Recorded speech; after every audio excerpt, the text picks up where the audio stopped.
beberapa hal yang sebenarnya jadi bahan kritik kita dan mungkin masukan kepada Pak Bupati yang kemudian harus dipertimbangkan. Yang pertama itu berkaitan dengan Undang-Undang MD3. Jelas sekali bahwa dalam undang-undang itu sudah dijelaskan tentang tugas dan wewenang anggota DPR.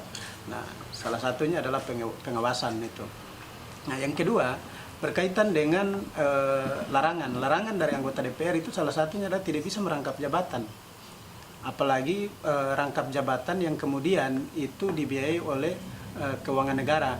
Dalam hal ini itu APBD dan APBN. Bisa terjadi maladministrasi jikalau itu betul dilaksanakan, bisa terjadi maladministrasi dan juga bisa terjadi tindak pidana korupsi ketika dia menerima gaji bulanan atau honorarium dari jabatan yang dia embani.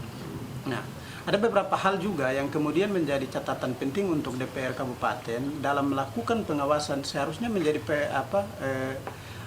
atensi baik dari anggota DPR Kabupaten Manokwari, di mana dia harus memiliki hak untuk bisa mengkritisi atau memberikan masukan kepada Bupati supaya bisa dievaluasi setiap anggota-anggota DPR yang terlibat di dalam tenaga ahli pemerintahan. Sehingga ini penting sekali kita berikan masukan supaya tidak ada aturan-aturan yang kemudian diabaikan di dalam menjalankan roda organisasi.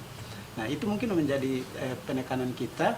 Yang pertama itu dia harus, Pak Bupati juga harus bisa memberikan pertimbangan khususnya dalam melihat aturan-aturan yang kemudian dianggap ada mencederai setiap proses-proses yang ada. Mungkin itu yang paling penting dari kami. Solusinya apa? Harus dievaluasi kembali supaya bisa melihat hal-hal yang kemudian tidak menimbulkan pro kontra, terutama dalam masa jabatan beliau dalam melihat aturan-aturan yang berlaku. Khusus untuk 9 tenaga ahli yang kemarin diangkat, itu kita juga mengucapkan selamat, tetapi juga ada evaluasi khusus berkaitan dengan beberapa orang yang diduga kuat terlibat di dalam pengangkatan itu yang kemudian tidak memenuhi syarat-syarat atau mungkin melalui mekanisme yang belum tepat.